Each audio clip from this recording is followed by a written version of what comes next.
আজকের যে আয়াত থেকে আমি আলোচনা শুরু করতে চাই সেটা হলো সূরাতুল বাকারা এর 121 নম্বর আয়াত। আল্লাহ রাব্বুল আলামিন বলছেন, বা'দা আউযু বিল্লাহি মিনাশ শাইতানির রাজীম, আল্লাযীনা আতাইনাহুমুল কিতাব ইয়াতলুনাহু হাক্কা তিলাওয়াতিহি উলাইকা ইউমিনুনা বিহি ওয়া মান ইয়াকফুর বিহি ফাউলাইকা হুমুল খাসিরুন। আল্লাহ রাব্বুল আলামিন বলছেন, যাদেরকে কিতাব দেয়া হয়েছে, যাদেরকে আসমানি কিতাব দেয়া হয়েছে, যেমন আমাদেরকে দেয়া হয়েছে কোরআনুল কারীম, যাদেরকে আসমানি কিতাব দেয়া হয়েছে এবং তারা সেই কিতাবের হকটা আদায় করেছে, তিলাওয়াতের হকটা আদায় করেছে, তারা সফল। যারা এই কাজটা করতে পারে নাই তারা ক্ষতিগ্রস্ত। প্রশ্ন এখন যে আমরা কি সবাই আল্লাহ পাকের নাজিলকৃত কিতাব আল কোরআনের হকগুলো আদায় করেছি? কোরআনের হক কয়টা কে বলতে পারবেন? আল কোরআনের হক হচ্ছে 6টা। কয়টা? 6টা। শেখেন, কিছু শেখেন, শান্ত হয়ে বসে কিছু শেখেন। কোরআনের হক কয়টা? 6টা। 1 নাম্বার, আল কোরআন বিশুদ্ধ করে তেলাওয়াত করা শিখতে হবে। 1 নাম্বার কি? আল কোরআনের বিশুদ্ধ তেলাওয়াত শিখতে হবে। কয়জন পারি? সবাই পারি মাশাআল্লাহ। আচ্ছা, আমি আসছি, দেখি কতজন পারেন। 2 নাম্বার, কোরআনুল কারীমের অর্থটা বোঝার চেষ্টা করতে হবে। কতজন কোরআনের অর্থ বুঝি? হাত তোলেন মাশাআল্লাহ।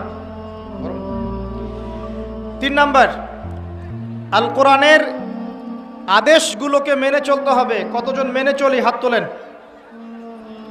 3 নাম্বার। 4, আল কোরআনুল কারীমের যত নিষেধ আছে নিষেধগুলোকে বর্জন করতে হবে। সবাই বর্জন করি তো মাশাআল্লাহ। 4। 5, আল কোরআনুল কারীমের দাওয়াত, আল কোরআনের দাওয়াত মুসলিম অমুসলিম সবার মাঝে প্রচার করতে হবে। কয়জন করি? মাশাআল্লাহ। আর 6 নাম্বার, আল কোরআনের মধ্যে আল্লাহ রাব্বুল আলামিন কিছু বিধান দিয়েছেন, কিছু বিধান নাজিল করেছেন। এই বিধানগুলোকে পর্যায়ক্রমে ব্যক্তি, পরিবার, সমাজ এবং রাষ্ট্রে বাস্তবায়ন করতে হবে। কতজন করেছে? এই হলো 6টা হক কোরআনের। কয়টা হক? একটা সমাজের কথা বলি। আইয়ামে জাহিলিয়াতের নাম শুনেছেন? আচ্ছা, এই যুগটাকে আইয়ামে জাহিলিয়াত কেন বলা হয়? আমি আপনাকে বলছি কেন বলা হয়। কারণ ওই যুগের মানুষগুলো জাহেলিয়াতের সাথে সম্পৃক্ত ছিল, অজ্ঞতার সাথে সম্পৃক্ত ছিল। কি কি অজ্ঞতা? এক বাক্যে, ওই যুগের মানুষরা শিরক করত, আল্লাহর সাথে কি করত? শিরক করত। 2 নাম্বার, ওই যুগের মানুষরা অর্থনৈতিক জীবনে সুদ খেত। কি খেত? সুদ। 3 নাম্বার, ওই সমাজের মানুষেরা বেশিরভাগই মাদক দ্রব্যের সাথে সংশ্লিষ্ট ছিল। এটা 3। 4 নাম্বার, ওই সমাজের মানুষেরা নারীর অধিকার সংরক্ষণ করত না, নারীকে খুব একটা মূল্যায়ন করত না, নারী জাতিকে অবমূল্যায়ন করত, কন্যা সন্তানকে জীবিত দাফনও করেছে। আর 5 নাম্বার, ওই সমাজের মানুষেরা তুচ্ছ বিষয়কে কেন্দ্র করে দীর্ঘস্থায়ী রক্তক্ষয়ী সংঘাতে লিপ্ত হতো। এই হলো 5টা। কয়টা বললাম? 5টা। একটু বলেন আমার সাথে, আইয়ামে জাহিলিয়াতে কি ছিল? 1 নাম্বার বলেন, শিরক। 2 নাম্বার, সুদ। 3 নাম্বার বলেন, মাদক। কি ছিল? মাদক। 4 নাম্বার, নারীর অবমাননা, নারীর অবমাননা। আর 5 নাম্বার হচ্ছে গোত্রীয় হানাহানি, গোত্রীয় রক্তক্ষয়ী দীর্ঘস্থায়ী সংঘাত। এখন একটু দেখেন, আপনাকে দেখাচ্ছি, এখনকার বিশ্বটা দিকে তাকায় দেখেন। বর্তমান যে সময় আপনি বসে আছেন, আমি বসে আছি, কথা বলছি, এই সময়ে কি মুসলিম অমুসলিম উভয় সমাজের মধ্যে শিরকের সয়লাভ নাই? মুসলিম অমুসলিম সবার মধ্যে শিরক নাই? এই এক মুসলিম ভাইকে জিজ্ঞাসা করবেন, হাতের এই বালাটা কেন পরেছেন? সে বলবে যে এটা খুলে ফেললে আমার রোগ সারবে না। বালাটা খুলে ফেললে কি হবে? রোগ সারবে না। এই যে টাটকা শিরক করলো। মনে করেন আপনি বাসা থেকে বের হয়েছেন, সামন দিক দিয়ে একটা কুকুর বা বিড়াল হেঁটে চলে গেল। এখন সে বলছে যে একটু বসে যাই, যদি কোনো অমঙ্গল হয়, কোনো অলক্ষণ হয়, অকল্যাণ হয়। এই যে শিরক করলো, টাটকা শিরক করলো। একজন মুসলিম গরু ছাগল নিয়ে যাচ্ছে কোথায়? ওই মাজারে, দরগায়। কি করতে? জবাই হবে ওখানে, নজর মানত, আল্লাহ ছাড়া অন্য কারো উদ্দেশ্যে কুরবানি, টাটকা শিরক করলো। একজন মহিলার সন্তান হয় না, এক কবিরাজের কাছে গিয়েছে ভবিষ্যতে সন্তান হবে কিনা জানার জন্যে, শিরক করলো। একজন ভাই তার সন্তান হয় না, সে গিয়েছে এক মাজারে, সেখানে গিয়ে কবরবাসীর কাছে দোয়া করছে আমাকে সন্তান দেন, শিরক হলো। একজন ব্যক্তি অমুক দূরে একটা কবরস্থানে গিয়ে কবরকে সেজদা করলো, শিরক হলো। একজন ব্যক্তি ব্যক্তিগত জীবনে কোরআন সুন্নাহ মানে, অর্থনৈতিক জীবন, পারিবারিক জীবন, সামাজিক জীবনে কোরআন সুন্নাহ মানতে চায় না, সে বলে যে কোরআন সুন্নাহর বিধান এখানে নাই ওখানে ছিল, শিরক করলো। একজন ব্যক্তি আল্লাহর হালালকে হারাম করে ফেললো, হারামকে হালাল করে ফেললো, শিরক করলো। একজন ব্যক্তি বলল যে মাদকদ্রব্য খাওয়া যাবে, মাদকদ্রব্য হারাম, এটা আমি মানি না, শিরক করলো। একজন ব্যক্তি বলল পর্দার বিধান এই যুগে চলে না, ওই যুগে চলতো, শিরক করলো। একজন ব্যক্তি বিশ্বাস করে যে এই মহাবিশ্বের কোনো স্রষ্টা নাই, মহাবিশ্ব বিগ ব্যাং থেকে সৃষ্টি হয়েছে, শিরক করলো। একজন ব্যক্তি মনে করে যে আল্লাহ আছে, সাথে আরো ইলাহ আছে, শিরক করলো। একজন ব্যক্তি জ্যোতিষী গণকের কাছে গিয়ে বলল আমার হাতটা একটু দেখে দেন, শিরক করলো। একজন ব্যক্তি টিয়া পাখি দিয়ে ভাগ্য পরীক্ষা করেছে, শিরক করলো। একজন মহিলার সন্তান হয় না, কোমরের মধ্যে একটা মাদুলি রেখেছে, এটা বাদলে সন্তান হবে, শিরক করলো। এরকম অসংখ্য লক্ষ লক্ষ শিরক মুসলিম সমাজের মধ্যে আছে। আমি মনে বুঝাতে পারছি না, আসলে আমি তো আসলে আপনাদের মতো ওই সুর করে ওয়াজ করতে পারি না, আর আমি যদি সুর করতে যাই একটা দর্শকও থাকবে না। তো আমি কিছু প্র্যাকটিক্যাল কথা বলছি, একটু মনোযোগের সাথে শোনেন, মনোযোগ ধরে রাখেন, না হলে ভুলে যাবেন। আমি আলোচনা বেশি লম্বা করব না, এত লম্বা করব না যে আপনাদের বিরক্ত বোধ হয়, খুব সংক্ষিপ্ত হবে ইনশাআল্লাহ, সারগর্ভ হবে। আল্লাহ পাক তৌফিক দান করুন। ওয়া মা তৌফিকি ইল্লা বিল্লাহ আলাইহি তাওয়াক্কালতু ওয়া ইলাইহি উনীব। এবার অমুসলিমদের দিকে তাকান। মানুষ গাছের পূজা করছে, চন্দ্রের পূজা করছে, সূর্যের পূজা করছে, নক্ষত্রের পূজা করছে, প্রকৃতির পূজা করছে, সমুদ্রের পূজা করছে, নদীর পূজা করছে। তাদের ধারণা এরাও স্রষ্টার অংশ, বলেন নাউজুবিল্লাহ, শিরক হয়ে গেল।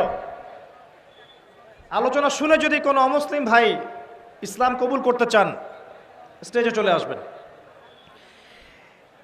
আরও দেখাচ্ছি, ইহুদিরা বলছে ওজায়ের আলাইহিস সালাম আল্লাহর সন্তান, শিরক করলো। কারা বলছে এটা? ইহুদিরা বলছে ওজায়ের আলাইহিস সালাম আল্লাহর সন্তান, শিরক করলো। নাসারা প্রায় 200-300 কোটি মানুষ বলছে যে আল্লাহ পাক সন্তান ধারণ করেছেন, সন্তানের নাম ঈসা ইবনে মারিয়াম, নাউজুবিল্লাহ, টাটকা শিরক করলো। এখন দেখেন, আমরা যে একটা কথা বলি না যে বেশিরভাগ মানুষ যা বলবে সেটাই সঠিক, বলি না? বেশিরভাগ মানুষ যা বলবে সেটাই সত্য, এই কনসেপ্টটা আছে না আমাদের মধ্যে? এটা পশ্চিমা কনসেপ্ট, এটা ইসলামিক কনসেপ্ট না। হ্যাঁ, বেশিরভাগ মানুষ যা বলবে তা সত্য হবে তখনই যখন তাদের কথা কোরআন সুন্নাহর অনুকূলে হবে, প্রতিকূলে না। যেমন বেশিরভাগ মানুষ, আপনারা যদি বলেন যে সুদ হারাম, তাহলে সত্য, কারণ কোরআন সুন্নাহ এটা হারাম। কিন্তু আপনারা বেশিরভাগ মানুষ যদি বলেন যে সুদ হালাল, কোশ্চিনকালেও হালাল হয়ে যাবে না, কোরআন সুন্নাহ হারাম, হারামই থাকবে। তো এই যে বেশিরভাগ মানুষ বলছে আল্লাহ পাক সন্তান জন্ম দিয়েছেন, নাউজুবিল্লাহ, এখন কি এদের কথা সত্য? তাহলে এই যে কনসেপ্টটা যে majority should be granted, majority যা বলবে সেটাই নিতে হবে, টিকলো? টিকলো না। তাহলে এই কনসেপ্টটাই একটা বাতিল কনসেপ্ট। ইসলামিক কনসেপ্ট কি? হ্যাঁ, মেজরিটি শুড বি গ্রান্টেড। কখন? যখন এটা অ্যাকর্ডিং টু কোরআন অ্যান্ড সুন্নাহ, কোরআন সুন্নাহর কাছাকাছি হবে, তখন। এখানে মনে করেন কতজন মানুষ হতে পারেন? অ্যাপ্রক্সিমেটলি 20-30 হাজার, কথার কথা বলছি। তো আপনারা যদি একটা ভোটাভুটি করেন এখন, আর ভোট তো আপনারা সামনে দিবেন মাশাআল্লাহ, এবং এই সিজনগুলো আসলেই মানুষের মৃত্যুর সংখ্যা বেড়ে যায়, তাই না? এবং যে মারে সেও মুসলিম, যাকে মারে সেও মুসলিম। আর এই কথাটা নবী সাল্লাল্লাহু আলাইহি ওয়াসাল্লাম 1400 বছর আগে বলেছেন যে শেষ জামানায় খুব বেশি বেশি হত্যাকাণ্ড হবে। আর যে ব্যক্তি কাতেল, সে যে ব্যক্তি হত্যাকারী কাতেল, সে বুঝবে না কেন মারলাম, আর যে ব্যক্তি মারা গেল সেও বুঝবে না যে কি কারণে মারলো আমাকে। তো এখন মনে করেন আপনাদের কাছ থেকে একটা ভোটাভুটি নিলাম যে মদ হালাল না হারাম, সুদ হালাল না হারাম, পর্দা হালাল না হারাম, এইগুলোর উপর একটা ভোটাভুটি হবে। মেজরিটি সংখ্যক আপনাদের বললো যে না, মদ হালাল, জেনা হালাল, হ্যাঁ সুদ হালাল। এখন বলেন আল্লাহ পাকের বিধান অনুযায়ী কি সেটা হালাল হবে কিনা? যদি দুনিয়াতে হালাল হয়েও যায়, আসমানে হবে কিনা? সিম্পল। এখন দুনিয়ার তো কোনো মূল্য নেই আল্লাহর কাছে, দুনিয়ার যার্রা পরিমাণ মূল্য আল্লাহর কাছে নাই। একটা হাদিস এসেছে, দুনিয়ার মূল্য যদি আল্লাহর কাছে একটা মাছির ডানার পরিমাণও হতো, আল্লাহ পাক কোনো কাফের মুশরিককে এক ঢোক পানি খেতে দিতেন না।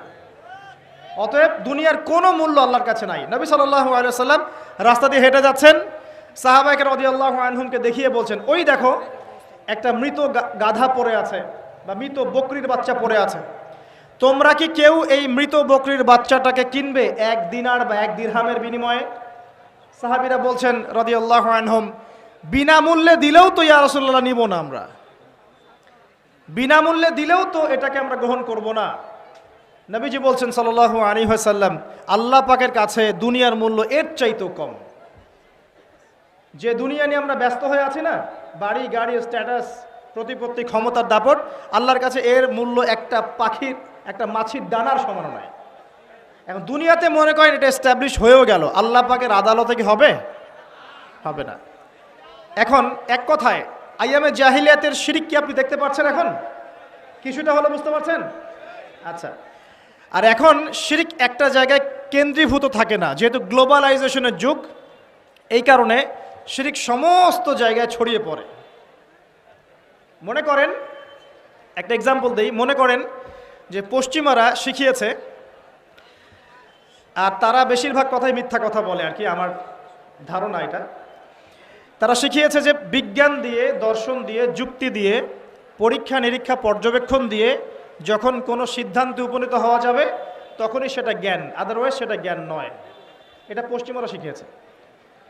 পরীক্ষা নিরীক্ষা, যুক্তি, বিজ্ঞান, দর্শন, এগুলো দিয়ে যদি আপনি কোনো কিছুকে প্রমাণ করতে পারেন তাহলে সেটা জ্ঞান হবে, আদারওয়াইজ হবে না। যেমন একটা এক্সাম্পল দিচ্ছি, এই পুরো জায়গাটা আল্লাহর ফেরেশতারা ঘিরে রেখেছেন, বুঝতে পারছেন না? এই পুরো জায়গাটা আল্লাহ পাকের ফেরেশতারাকে ঘিরে রেখেছেন? হাদিস বলছে হ্যাঁ রেখেছেন, হাদিস বলছে হ্যাঁ রেখেছেন। তো ফেরেশতারা ঘিরে রেখেছেন, আমরা বিশৃঙ্খলা করছি কেন? আল্লাহকে দেখানোর জন্য যে আমরা বিশৃঙ্খল জাতি? এই জায়গা ফেরেশতারা ঘিরে রেখেছেন, তাহলে বিশৃঙ্খলা করছি কেন? আল্লাহ পাক তার নিকটস্থ ফেরেশতাদের সামনে এই মানুষগুলোকে নিয়ে গর্ব করবেন যারা একসাথে বসে কোরআন সুন্নাহর আলোচনা করে। আর এই পুরো জায়গাটা আল্লাহর ফেরেশতারা ঘিরে রাখেন, তাদের উপর শান্তি বর্ষিত হয়। এখন আমার কথা হচ্ছে, পশ্চিমা শিক্ষা দর্শন দিয়ে আপনি কি ফেরেশতাদেরকে ল্যাবরেটরিতে প্রমাণ করতে পারবেন কি না? পারবেন? আচ্ছা, আপনি কি জিন জাতিকে প্রমাণ করতে পারবেন কিনা? আপনি কবরের আযাব প্রমাণ করতে পারবেন কিনা? আপনি আল্লাহকে দেখতে পারবেন কিনা?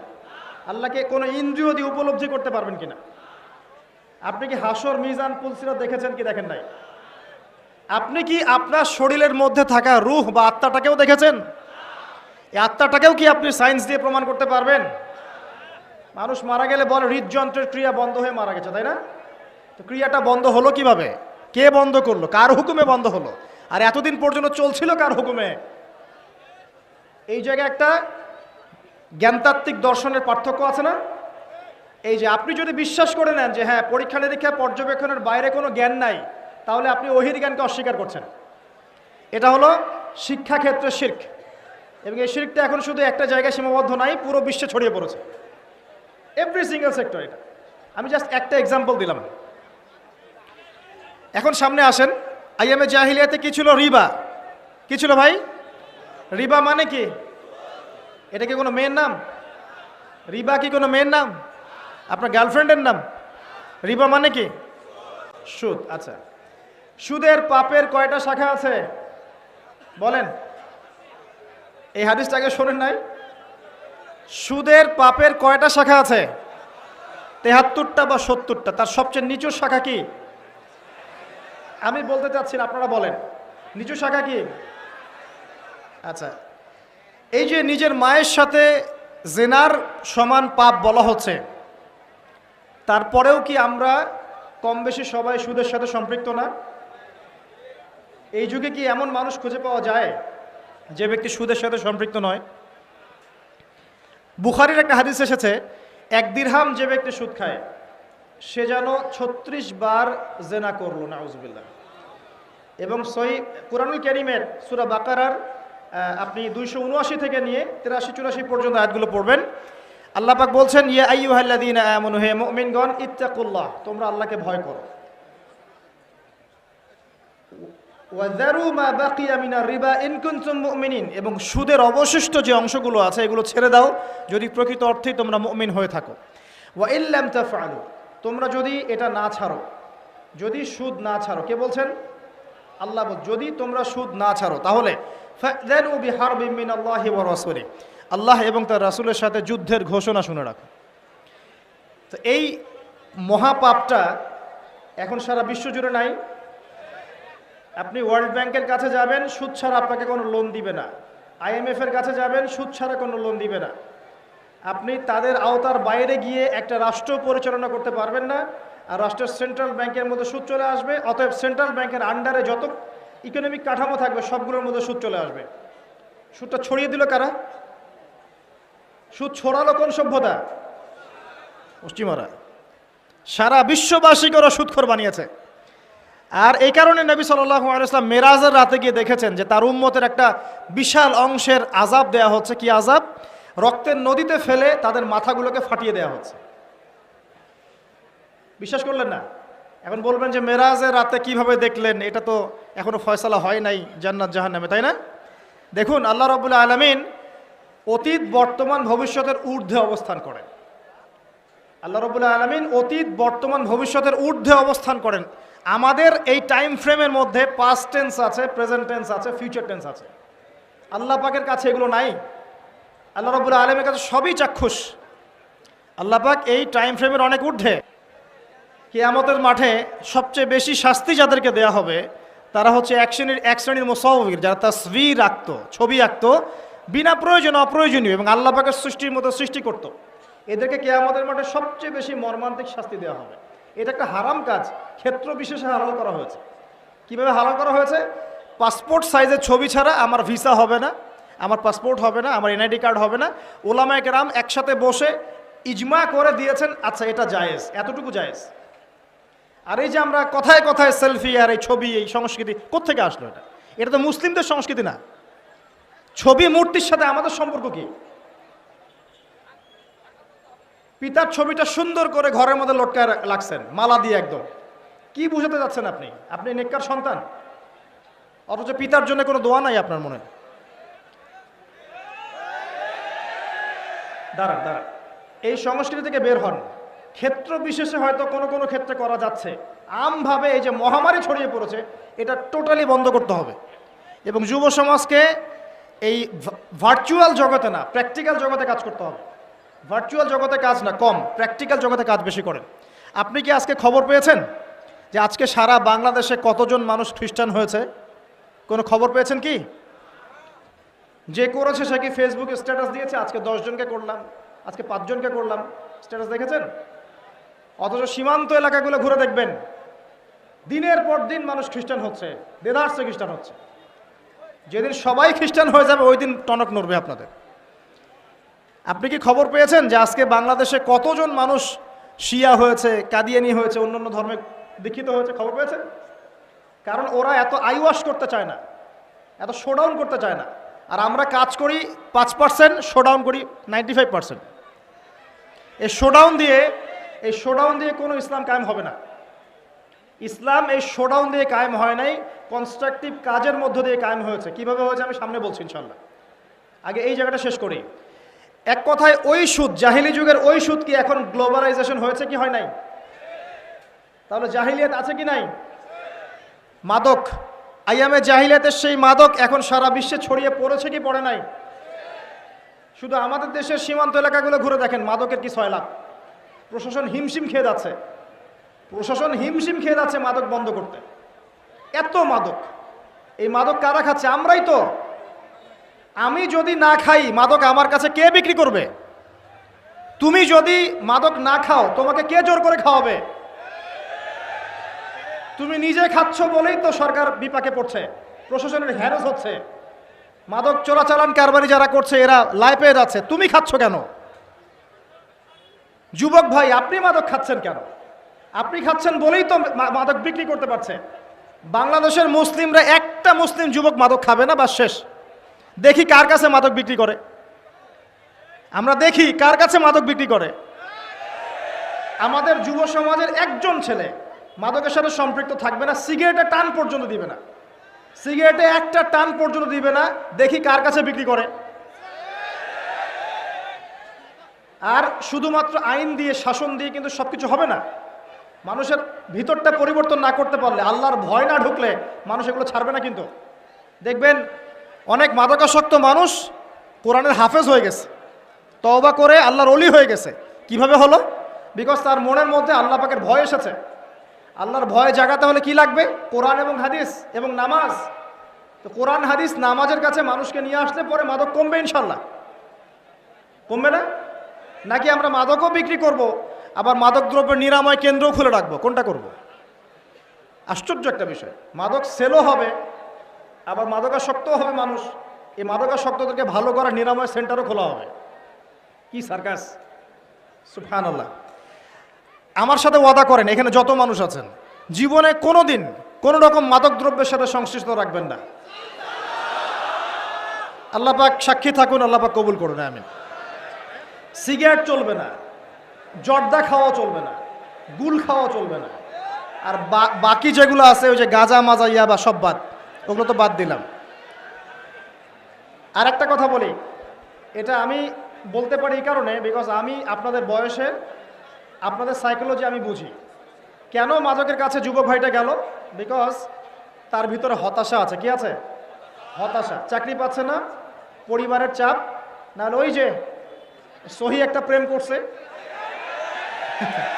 দাঁড়ান, গার্লফ্রেন্ড ছেড়ে চলে গেছে, এখন সে শান্তি খুঁজতেছে কোথায়?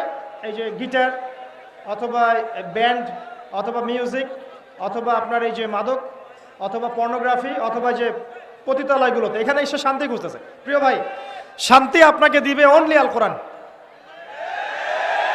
আপনি শান্তি খুঁজতে, আমি জানি আপনি শান্তি খুঁজছেন, মনের মধ্যে প্রশান্তি খুঁজছেন। তো এই প্রশান্তি আপনাকে দিবে দুটো জিনিস আমি বলে দিই। এক নাম্বার, 5 ওয়াক্ত নামাজ। 5 ওয়াক্ত নামাজ মসজিদে গিয়ে পড়েন, মনটা শান্তিতে ভরে যাবে ইনশাআল্লাহ।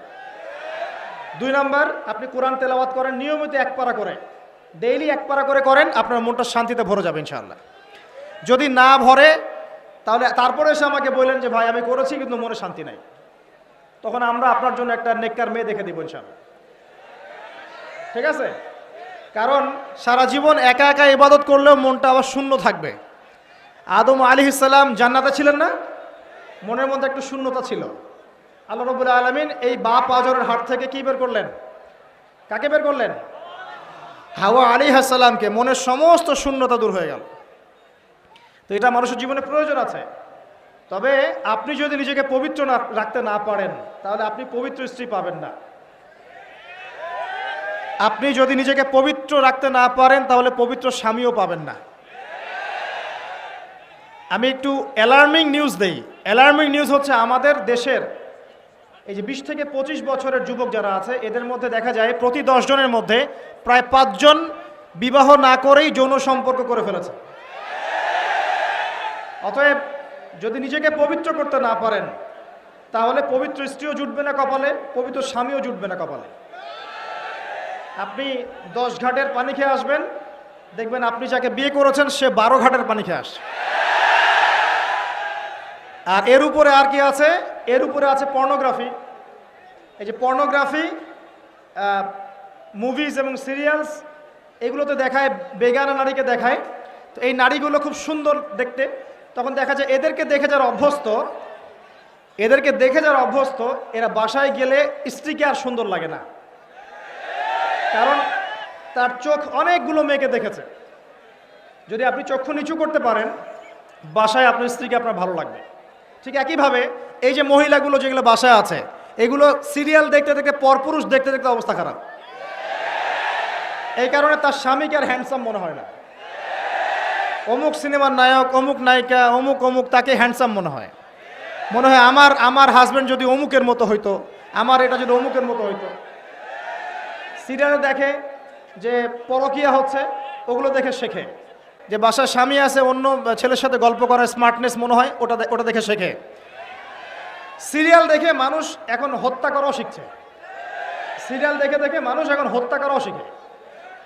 আমরা কয়েকদিন আগে রিপোর্ট দেখেছি, একজন প্রশাসনিক কর্মকর্তা বলেছিলেন যে জিজ্ঞাসাবাদে সে বলেছে ক্রাইম পেট্রোল দেখে সে শিখেছে কেমন করে লাশটা গুম করতে হবে। তো এই যে একটা নীল দর্পণ চলছে আর কি, এগুলো কি করছে? ভিতর থেকে আমাদের মনে আধ্যাত্মিকত্ব নষ্ট করছে এবং আল্লাহর হালালটা আমাদের কাছে ভালো লাগছে না, হারামটা ভালো লাগছে। আর কার মনের মধ্যে আল্লাহর হারামকে ভালো লাগে, হালালকে ভালো লাগে না বলেন তো? ইবলিস। কার মনে? ইবলিস। তো ইবলিসের অনুসারী হয়ে যাচ্ছে আমরা দিন দিন। প্রিয় ভাইয়েরা, আল্লাহর ওয়াস্তে মাদকের সাথে সম্পৃক্ততা রাখবেন না। আল্লাহর ওয়াস্তে পর্নোগ্রাফি দেখবেন না। আল্লাহর ওয়াস্তে নিজের হায়াতটাকে, যৌবনটাকে হেলায় ফেলায় নষ্ট করবেন না। আমি এই মাহফিলের সিজনে মনে হয় প্রত্যেকটা মাহফিল একটা কথা বলেছি, কমন। এটা আবার বলছি, শোনেন, একটু মনোযোগ দেন। মনে করেন আমরা এখানে যারা বসে আছি সবার বয়স হচ্ছে 50 বছর। মনে করেন সবার হায়াত হচ্ছে কত বছর? 50। মনে করেন, কথার কথা। এখন কারো বাকি আছে তাহলে 20, কারো 30, কারো 15, কারো 10, কারো 5, কারো 2 বা কারো 1। কথা ঠিক না ঠিক? এখন আপনার এই জীবনের যে বড় অংশটা চলে গেছে, এই অংশটুকুর দিকে একটু তাকিয়ে দেখেন আপনি কি করেছেন, কতটুকু নামাজ পড়েছেন, কতটুকু রোজা রেখেছেন, কতবার যাকাত দিয়েছেন, এবং এই চলে যাওয়ার সময়গুলোতে কি কি পাপ করেছেন আপনি, কতবার জেনা করেছেন, কতবার মাদক খেয়েছেন, কতজনকে গালি দিয়েছেন, কত ভাইকে মেরেছেন, কি করেছেন।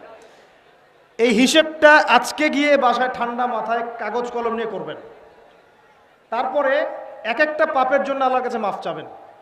প্রথমে আমভাবে মাফ চাবেন, আস্তাগফিরুল্লাহ আল্লাযী লা ইলাহা ইল্লা হুয়াল হাইয়ুল কাইয়ুম ওয়া আতুবু ইলাইহি। তারপরে মানুষের সাথে সম্পৃক্ত কোনো হক থাকলে আদায় করে দিবেন, ইস্তেগফার করবেন। অন্যের সাথে সম্পৃক্ত হক থাকলে আদায় করে দিবেন। তারপরে বাকি সময়টুকু যদি চিন্তা করেন যে আমি যদি আর 10 বছর বাঁচি, এই 10 বছর আমি কিভাবে কাটাবো, একটা প্ল্যান করবেন। এই 10 বছরে যেন আপনার এক ওয়াক্ত নামাজ ছুটে না যায়। এই 20 বছরে যেন আপনার একটা রোজাও ছুটে না যায়। এই 20 বছরে যেন আপনি কোরআন সুন্নাহ A to Z পড়ে শেষ করতে পারেন এবং নবীর সুন্নতের উপর নিজেকে ঢেলে সাজাতে পারেন। এই 20 বছর আপনি হালাল রিজিক সার্চ করবেন, আমর বিল মারুফ নাহি আনিল মুনকারের কাজ করবেন, আপনার প্রতিভা অনুযায়ী দিনের খেদমত করবেন। পারা যাবে ইনশাআল্লাহ? নিজের আমল নামার হিসেব নিজে করুন। কিয়ামতের মাঠে হিসাব দেওয়ার আগেই নিজের হিসাব নিজে করে ফেলুন। আল্লাহ পাক সবাইকে তৌফিক দান করুন। আমি একটা বিষয় থেকে শয়তান আমাদেরকে গাফেল করে রাখবে। শয়তান সবসময় গাফেল করে রাখবে, সেটা হলো তুমি মৃত্যুর চিন্তা করো না, এটা করো না, এটা করো না। মৃত্যুর চিন্তা করতে শয়তান নিষেধ করবে, কিন্তু আমাদেরকে ভাবতে হবে কবরের কথা, যে ইন্ডিভিজুয়ালি আমরা কেউ দুনিয়াতে থাকবো না। অতএব ব্যক্তিটাকে আগে সংশোধন করেন, তাহলে পরিবার অটোমেটিক সংশোধন হবে ইনশাআল্লাহ। এভাবেই পারিবারিক সংশোধনের মধ্য দিয়ে সমাজ সংস্কার হবে ইনশাআল্লাহ। প্রিয় ভাইয়েরা, ওদিকে লম্বা করছেন, এদিকে আসুন। মাদকের 6 লাখটা কি আছে না নাই এখন বলেন? আছে তো। নারীর অবমাননা 4 নাম্বার ছিল। নারীর যে অবমাননা, এটা কি বর্তমান বিশ্বে আরো বিশাল স্কেলে আসে নাই? নারী জাতিকে কোনো মূল্য দিচ্ছে মানুষ? নারীর দেহটাকে পণ্য বানিয়েছে না? নারীর দেহটাকে মানুষ পণ্য বানিয়ে ব্যবসা করছে, যত কিছুই করছে। যে আপনি দেখবেন songs, dance, music industries, film industries, উদ্দেশ্য একটা বাণিজ্য করা, আর কিচ্ছু না। এই বাণিজ্য করার জন্য মেয়ের দেহটাকে, সৌন্দর্যটাকে, রূপটাকে জাতির সামনে নগ্ন করে উপস্থাপন করেছে। আর সেই মেয়ে মনে করছে কি, যে নগ্ন হওয়ার ফলে আমি কিছু টাকা পেয়েছি, এতে করে আমার ডিগনিটি, সম্মান বেড়ে গেছে, সবাই আমার সাথে সেলফি তুলতে চায়, সবাই আমাকে বড় সেলিব্রিটি মনে করে। কেউই তোমার দিকে সম্মানের চোখে তাকায় না। দেখো, মানুষের দিকে তাকানোর দৃষ্টি দুটো হতে পারে মেয়েদের দিকে। একটা হচ্ছে সম্মানের দৃষ্টি, সম্মান বা ভালোবাসার দৃষ্টি, আর একটা হতে পারে ভোগের দৃষ্টি। বুঝাচ্ছি, আপনি কি আপনার মায়ের দিকে ভোগের দৃষ্টিতে কখনো তাকান? আপনার বোনের দিকে তাকান? আপনি আপনার দাদি, আপনার মাহারাম যারা আছে, খালা, চাচি, কারো দিকে কি আপনি ভোগের দৃষ্টিতে কখনো তাকিয়েছেন? তাকান নাই। কিন্তু বেগানা, বেপর্দা যে মেয়েগুলো, গায়রে মাহারাম, আপনার বান্ধবী বা ফ্রি মিক্সিংয়ে আছেন, বা আপনার গার্লফ্রেন্ড, হ্যাঁ, বা ইত্যাদি ইত্যাদি, এদের দিকে কি আপনি কখনো সম্মানের চোখে তাকান না ভোগের চোখে তাকান?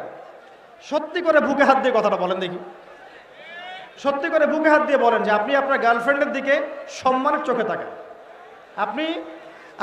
আপনি পতিতালয় গিয়ে একটা পতিতা মেয়ের সাথে রাত কাটিয়েছেন, সম্মানের দৃষ্টিতে তাকিয়েছেন, তাই এত বড় চিটারি নিজের সাথে করতে পারেন? নিঃসন্দেহে আপনি এটা করেন নাই। এখন যে মেয়ে মনে করে যে আমি নগ্ন হয়ে গেলে আমার ডিগনিটির সম্মান বেড়ে যাবে, সে শয়তানের তাবেদারি করছে। কারণ কেউ তার দিকে সম্মানের চোখে তাকায় না, তার দিকে সবাই একটা নজরেই তাকায়, ভোগের নজরে তাকায়। এতে করে সম্মান বাড়ে না, বরং কমে যায়। আর দিন দিন আমরা কি করছি? আমরা এখন নগ্নতাকে প্রমোট করছি।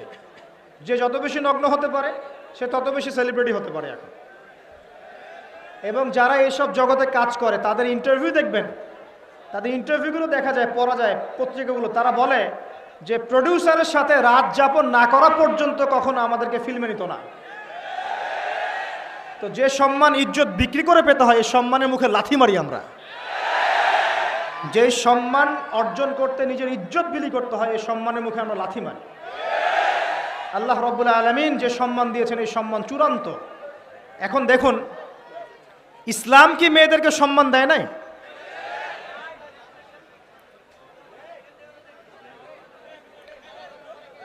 ইসলাম কি আমাদের মেয়েদেরকে, মাদেরকে, বোনদেরকে সম্মান দেয়নি আদৌ? ইসলামে কি সম্পত্তির অধিকার নাই?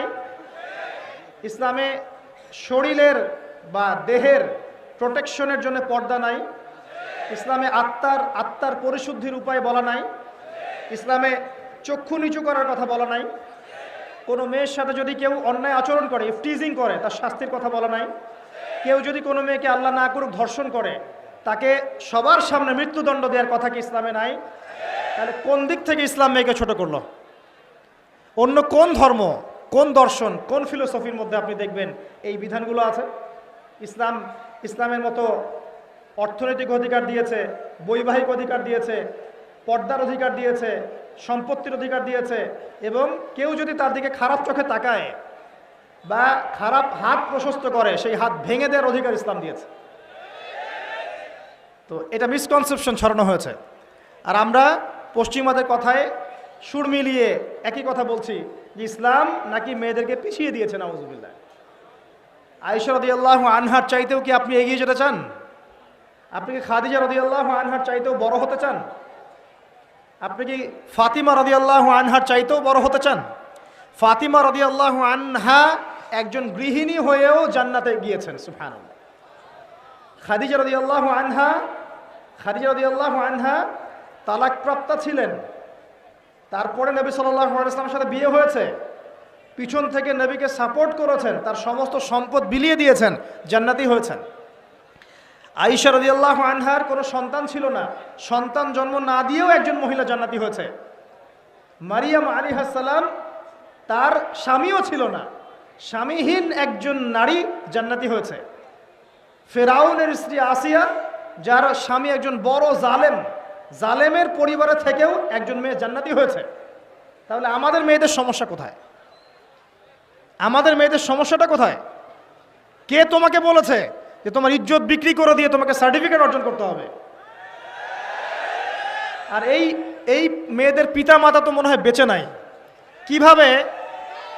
কিভাবে আপনি আপনার মেয়ের সম্ভ্রমটাকে হুমকির মুখে ফেলতে পারেন? আপনি মেয়েকে পড়াবেন, অবশ্যই শিক্ষা দিবেন, উচ্চ শিক্ষা দিবেন। কোথায় শিক্ষা দিবেন? যেখানে মেয়ে ছাড়া অন্য কোনো ছেলে নাই। কোথায় চাকরি করবে? যেখানে মেয়ে ছাড়া অন্য কোনো এমপ্লয় নাই, কোনো ছেলে নাই, সব মেয়ে। কে বলেছে মেয়েরা চাকরি করতে পারবে না? কে বলেছে মেয়েরা পড়াশোনা করতে পারবে না? সবই পারবে তারা। পরিবেশ নিশ্চিত করেন আগে। আপনি বাঘ আর মহিষকে এক ঘাটে নিয়ে চলে আসবেন, এরপরে ঝামেলা হলে বলবেন যে বাঘের দোষ। সুবহানাল্লাহ। পরিবেশ নিশ্চিত করতে হবে আগে।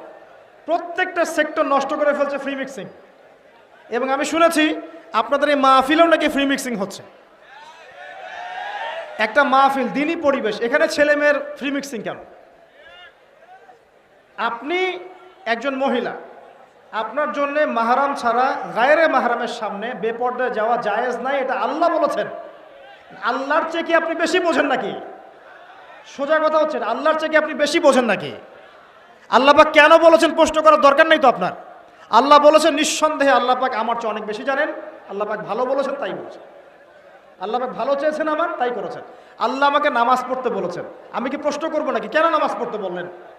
আল্লাহ পাক বলেছেন জাকাত দিতে, আমি কি প্রশ্ন করবো কেন জাকাত দিতে বললেন? আপনি কেন প্রশ্ন করবেন আল্লাহকে? আল্লাহ পাক আপনাকে সৃষ্টি করার সময় কি আপনার পারমিশন নিয়েছিলেন? আপনাকে যে আল্লাহ পাক এই যে ভ্রূণ থেকে, শুক্রাণু ডিম্বাণু থেকে, একটা শুক্রাণু যে একটা ডিম্বাণু XXXY এখান থেকে সৃষ্টি করেছেন, আল্লাহ পাক কি আপনাকে পারমিশন নিয়ে সৃষ্টি করেছেন? আল্লাহ পাক আপনি রিজিক দিয়েছেন, সন্তান দিয়েছেন, পরিবার দিয়েছেন, শ্বাস নেওয়ার ক্ষমতা দিয়েছেন, বাঁচিয়ে রেখেছেন, আত্মা দিয়েছেন, জীবন মৃত্যুর মালিক আপনার পারমিশন নিয়ে করেছেন আল্লাহ পাক। আর আল্লাহ রাব্বুল আলামিন যে বিধান নাজিল করেছেন, আপনি কেন চ্যালেঞ্জ করবেন তাকে? এখন আপনি কেন তাকে চ্যালেঞ্জ করবেন? আপনি চোখ বন্ধ করে কোরআন সুন্নাহ মানবেন। ইব্রাহিম আলাইহিস সালামকে বলা হচ্ছে বাচ্চাকে জবাই করতে হবে। ইব্রাহিম আলাইহিস সালামকে বলছেন কি কারণে জবাই করব, কেন নিষ্পাপ একটা বাচ্চাকে জবাই করব, কি যুক্তি এর পিছনে? এর পিছনে বিজ্ঞান কি, লজিক কি? প্রশ্ন করেছেন? বলা হচ্ছে তোমার স্ত্রী এবং সন্তানকে ওই মরুভূমিতে রেখে আসো, মক্কায়, যেখানে কেউ নাই। ইব্রাহিম আলাইহিস সালামকে বলেছেন কেন রেখে আসবো আল্লাহ, কি জন্য রেখে আসবো? এটা অযৌক্তিক, এটা আনসাইন্টিফিক, এগুলো কথা বলেছিলেন। এখন আপনারা কি বুঝতে পারছেন না কি কারণে আল্লাহ পাক তার স্ত্রী এবং সন্তানকে সেখানে রেখে এসেছেন? এই যে হাজার হাজার বছর ধরে হজ হচ্ছে, উমরা হচ্ছে, তাওয়াফ হচ্ছে, সাই হচ্ছে, হচ্ছে না? এগুলো কার সাথে সম্পৃক্ত? এগুলো কার স্মৃতির সাথে সম্পৃক্ত? যদি ওইখানে সেই সময় আল্লাহ পাক তাকে না পাঠাতেন, আজকে কি বিশ্ববাসী এটা পেত? ওই ইসমাইল আলাইহিস সালামের বংশ থেকেই জন্ম নিয়েছেন মুহাম্মদ সাল্লাল্লাহু আলাইহি ওয়াসাল্লাম। তাহলে আরবের মানুষরা কি ইসলাম পেত? এবং সে আরব থেকে পুরো বিশ্বে ইসলাম কি ছড়িয়ে পড়তো? আল্লাহ পাকের জ্ঞানের সাথে আপনি চ্যালেঞ্জ করতে যাচ্ছেন? আমি বুঝতে পারছি না। তো আসুন, নারীর এই যে অবমাননা, এখান থেকে আমাদের মা বোনদেরকে বাঁচান। কিভাবে বাঁচাবেন? আপনার ছোট্ট একটা মেয়ে আছে মনে করেন, এই মেয়েটা এখন জেদ করছে কি যে আমি আগুনে লাফ দিব বা আমি ছাদ থেকে নিচে লাফ দিব। ও বোঝে না নিচে লাফ দিলে কি হবে। এখন সে জেদ করছে, হাত টানাটানি করছে, আমাকে ছেড়ে দাও, আমাকে ছাড়ো। আপনি এখন পিতা, আপনি তাকে খুব ভালোবাসেন। এখন এই ভালোবাসার তাড়নায় কি আপনি বলবেন মা আমি তোমাকে অনেক ভালোবাসি, যাও আগুনে লাফ দাও? বলবেন? মা আমি তোমাকে অনেক ভালোবাসি, দাও ছাদ থেকে লাফ দাও, আমি তোমার সাথে আছি, বলবেন?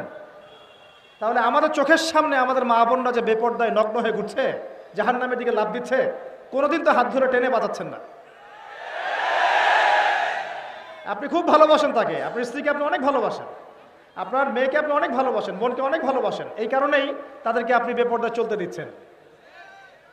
এটা কি ভালোবাসার বহিঃপ্রকাশ হলো? আপনার ছোট্ট মেয়ে যদি বলতে বাবা আমি আগুনে লাফ দিব, আপনি একটা থাপ্পড় মেরে হলেও বলতেন সর এখান থেকে, বলতেন না? এটা ভালোবাসার নিদর্শন ছিল। কখনো কখনো ভালোবাসার মানুষদেরকে বড় ক্ষতির হাত থেকে বাঁচাতে হলে একটু কঠোর হতে হয় না? ছোট্ট বাচ্চারা যদি নামাজ না পড়ে 10 বছর, আমাদের নবী একজন রহম দিলওয়ানা মানুষ, নরম মনের মানুষ, তিনি বলছেন 10 বছর হয়ে গেছে বাচ্চার নামাজ পড়ে না, লাঠি দিয়ে পিটাবা। হাদিস কি বানিয়ে বললাম? 10 বছর হয়ে গেছে বাচ্চার বয়স, নামাজ পড়ে না, ওকে আঘাত করে পিটাবে একটা। আমাদের নবীজি কি মানুষকে মারতে পছন্দ করতেন? যতগুলো যুদ্ধ হয়েছে ইসলামের না, এই সবগুলো যুদ্ধতে নবী সাল্লাল্লাহু আলাইহি ওয়াসাল্লামের হাতে মনে হয় একজন কি দুইজন মানুষ মারা গেছে, একজন কি দুইজন।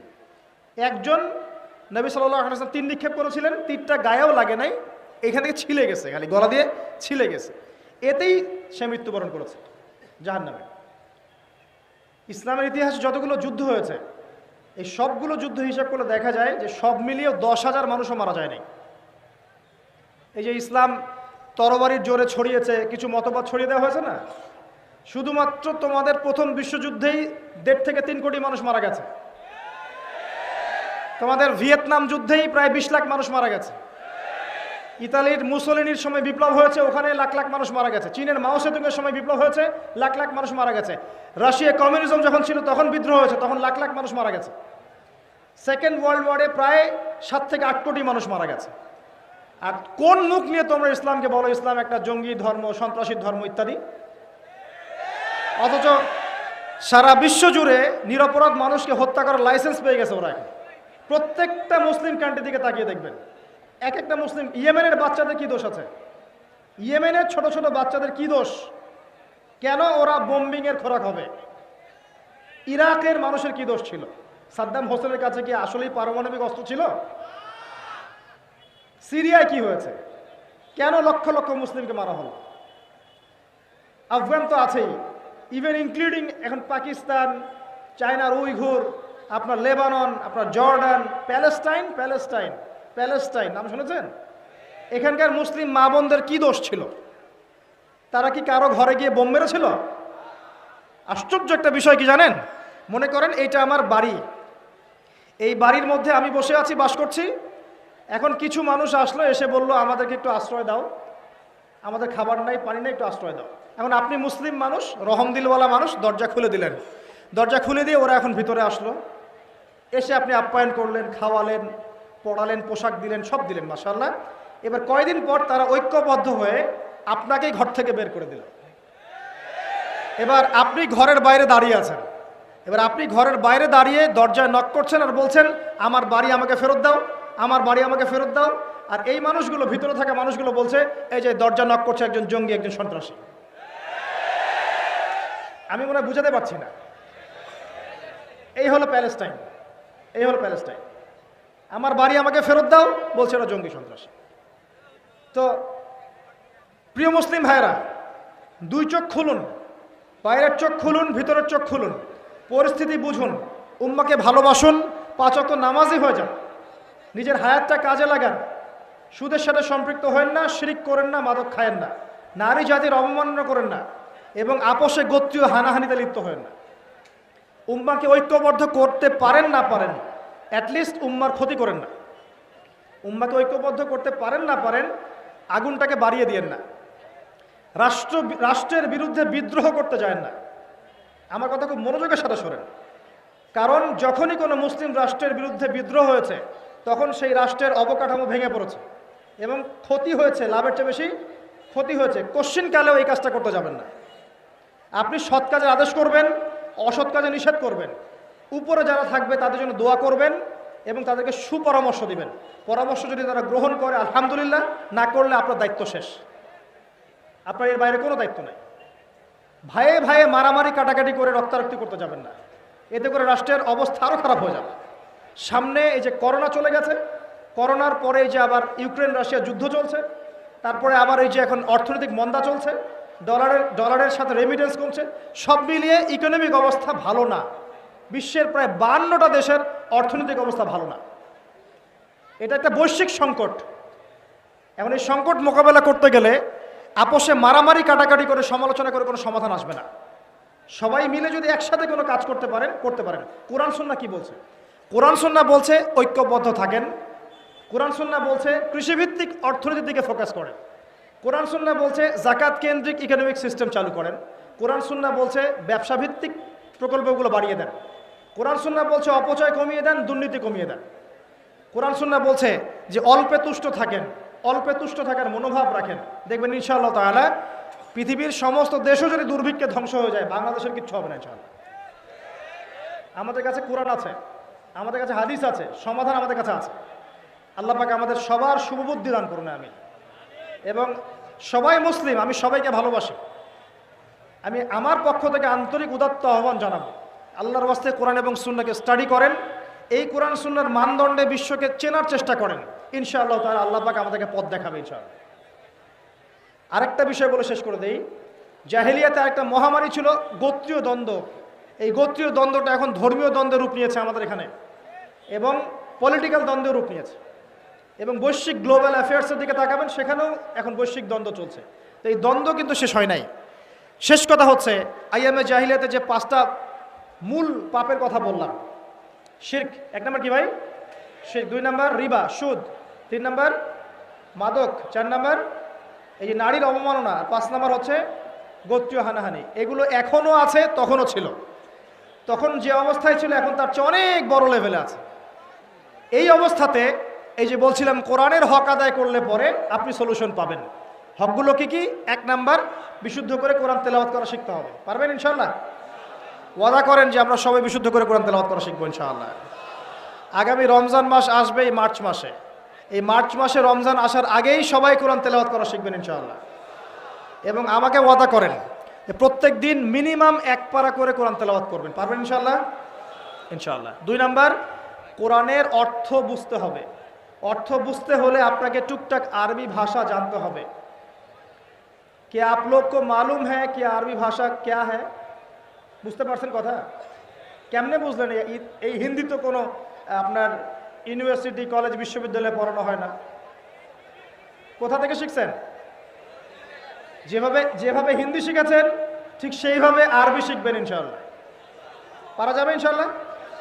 অবশ্যই পারা যাবে ইনশাআল্লাহ। এরপরে আপনি কোরআন চর্চা করতে আসেন, দেখবেন আপনি কোরআন বুঝতে পারবেন।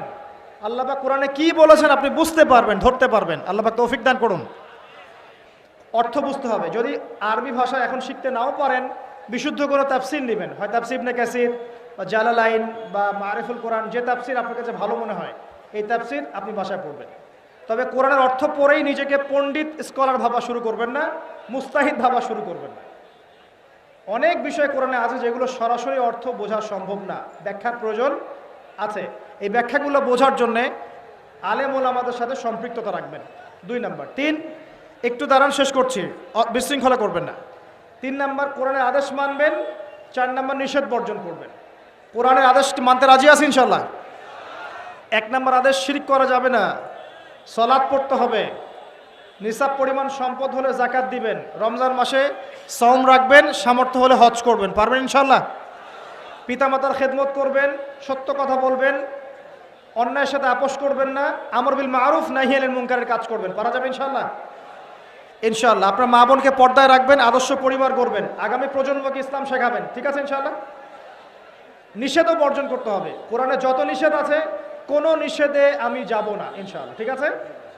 সুদে যাব, হারামে যাব, জেনা করব, মাদক খাবো, পর্ন দেখব, আল্লাহ পাক তৌফিক দান করুন।